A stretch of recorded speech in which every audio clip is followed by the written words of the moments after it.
السلام علیکم دوستو، میرا نام ہے حسیب شفقت اور آپ دیکھ رہے ہیں ہنسی ٹی وی۔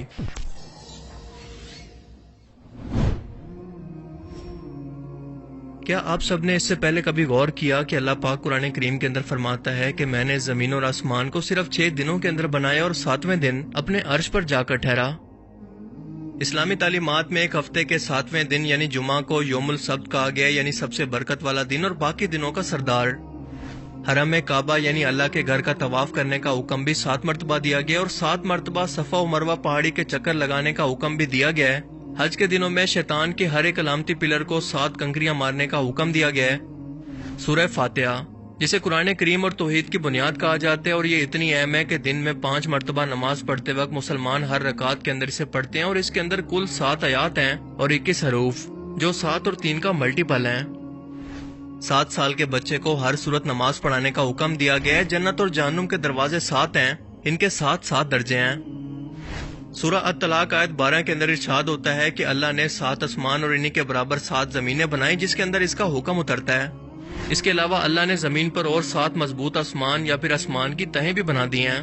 حضرت یوسف علیہ السلام کے دور کے فرعون مصر کو خواب کے اندر 7 موٹی اور 7 دبلی پتلی لاغر گائیں دکھائی گئی تھی، اور قوم عاد پر اللہ نے 7 راتیں اور 8 دن تک عذاب کی آندھی کو چلائے رکھا۔ یہی نہیں بلکہ زمین پر بھی رینبو کے اندر 7 بیسک کلر ہیں جن سے باقی رنگ بنتے ہیں، اور اس کے ساتھ ساتھ میوزک کے بھی بیسک 7 سر ہوتے ہیں۔ زمین پر 7 بر اعظم ہیں اور 7 ہی سمندر کیوں موجود ہیں؟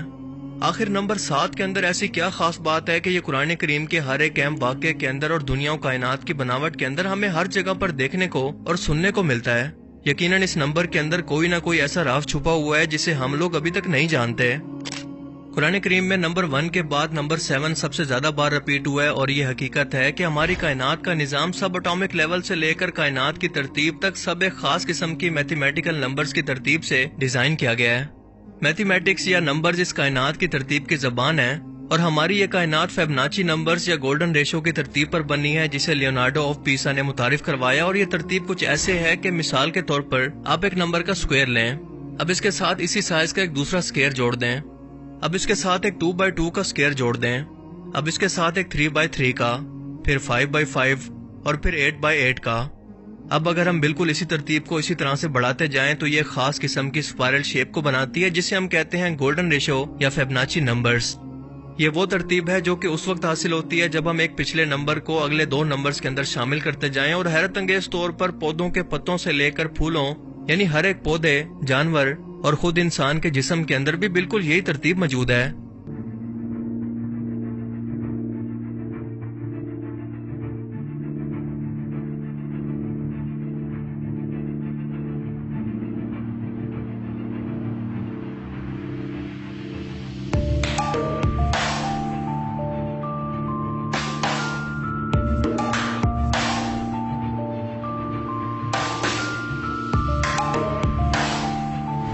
سمندر کی لہریں ہوں یا اس کے اندر موجود سمندری مخلوقات یا ہماری کائنات کے اندر موجود پلینٹس اور گلیکسیز، حیرت انگیز طور پر یہ سبھی کی سبھی اسی اسپائرل پیٹرن کو فالو کر رہی ہیں، جو کہ ہمیں یہ بتاتا ہے کہ اس کائنات کا بنانے والا بھی صرف ایک خدا ہے جس نے اس پوری کائنات کی ترتیب بھی بالکل ایک جیسی رکھی ہوئی ہے۔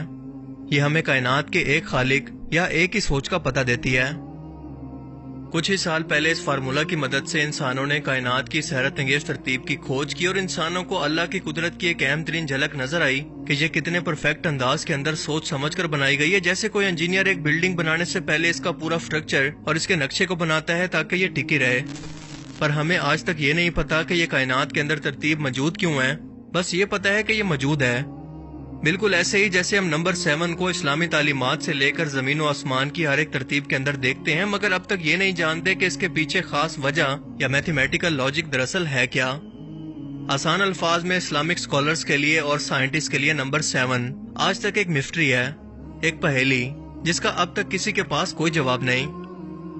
شاید اب تک ہم انسانوں کا دماغ اتنے ایڈوانس لیول پر نہیں جا سکا کہ اس کی گہرائی کے اندر اتر سکے، پر یقیناً مستقبل کے اندر ہم انسان اس کے متعلق کوئی نہ کوئی کھوج تو ضرور لگا لیں گے، کیونکہ اللہ تعالیٰ خود یہ چاہتا ہے کہ ہم اس کی کائنات پر غور و فکر کریں اور اس کی ترتیب پر غور کریں تاکہ اس کی ذات کو پہچان سکیں۔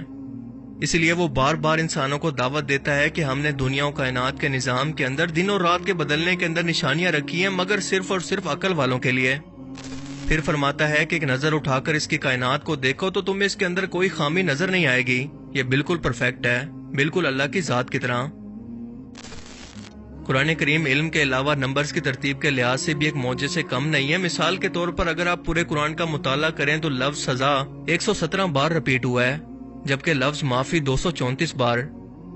اسی طرح سے اللہ تعالیٰ قرآن کریم کے اندر حضرت محمد صلی اللہ علیہ وآلہ وسلم سے قرآن پاک کے اندر فرماتا ہے کہ کہو، یہ کہو کا لفظ 332 مرتبہ رپیٹ ہوا ہے، یعنی 332 ٹائمز، اور اس کے جواب میں لفظ انہوں نے کہا بھی 332 مرتبہ رپیٹ ہوا ہے۔ حیرت انگیز طور پر لفظ دنیا اور آخرت کی زندگی دونوں 115 مرتبہ رپیٹ ہوئے ہیں۔ شیطان اور فرشتے دونوں کا ذکر پورے قرآن کریم کے اندر 88 یعنی 88 ٹائمز کے اندر ہوا ہے۔ یہ کیسے ممکن ہے؟ جنت اور جہنم دونوں کا ذکر 77 ٹائمز، جبکہ زکوٰۃ اور برکت کے لفظ دونوں 32 مرتبہ یعنی 32 ٹائمز کے اندر رپیٹ ہوئے ہیں۔ یہی نہیں بلکہ موسم بھی، سردی اور گرمی کی صورت دونوں 5 مرتبہ پورے قرآن پاک کے اندر بیان ہوئے ہیں۔ مرد اور عورت دونوں کو برابر 23 مرتبہ بیان کیا گیا، اور اس کے پیچھے لاجک یہ ہے کہ انسان کی تخلیق کے وقت بایولوجیکلی طور پر ایک بچہ اپنے 23 کروموسومز کو لیتا ہے ماں سے اور 23 لیتا ہے اپنے باپ سے، جو ٹوٹل ایک انسان کے اندر 46 ہوتے ہیں۔ ایک انسان کے ڈی این اے کے اندر موجود یہ کروموسومز انسان کے ہر ایک کریکٹر اور جسم کو ڈیولپ کرتے ہیں۔ کیا یہ بھی اتفاق ہے؟ اس کے علاوہ زندگی اور موت دونوں کا ذکر 140 ٹائمز کے اندر کیا گیا ہے۔ مزید پورے قرآن کے اندر زمین کا ذکر 13 ٹائمز جبکہ سمندر کا ذکر 32 ٹائمز کے اندر کیا گیا ہے۔ ان دونوں نمبرز کو اگر جمع کریں تو یہ بنتا ہے 45۔ اب زمین کے ذکر کو یعنی 13 کو 45 سے تقسیم کریں تو یہ بنتا ہے 28.88%۔ اب اسی طرح سمندر کے ذکر کو یعنی 32 کو 45 سے ڈیوائیڈ کریں تو یہ نکلتا ہے 71%۔ اور ہم سبھی لوگ جانتے ہیں کہ ہماری ٹوٹل زمین پر خشکی ہماری پوری زمین کے 28.88% حصے پر موجود ہے اور سمندر 71% حصے پر۔ اللہ اکبر! کیا اب بھی کوئی کہہ سکتا ہے کہ یہ سب کچھ محض اتفاق ہے؟ اس کے علاوہ قرآن کریم کے ایسے بے تحاشا معجزات موجود ہیں جو کہ اس کتاب کو اللہ کا کلام اور اس کائنات کو اس کی تخلیق ثابت کرتے ہیں، مگر صرف عقل والوں کے لیے ان میں نشانیاں ہیں۔ باقیوں کے لیے جن کی آنکھوں پر پٹی اور ان کے دلوں پر مہر ہے، ان کے لیے یہ سب کچھ صرف ایک اتفاق ہے، جیسا کہ ان کا دنیا میں آنا۔ اللہ تعالیٰ سے دعا ہے کہ وہ ہمیں سمجھنے کی اور نیک عمل کرنے کی توفیق عطا فرمائے، آمین۔ مجھے امید ہے کہ آج کی اس ویڈیو سے آپ کو بہت کچھ نیا جاننے کو ملا ہوگا اور یہ ویڈیو آپ کو پسند آیا ہوگا۔ اگر یہ ویڈیو آپ کو اچھا لگا تو اسے لائک کیجئے، اور اب میں ملوں گا آپ سے ایک ایسی نئی انٹرسٹنگ ویڈیو میں۔ تب تک کے لیے اپنا بہت سا خیال رکھیے گا۔ Thanks for watching this video. Allah Hafiz.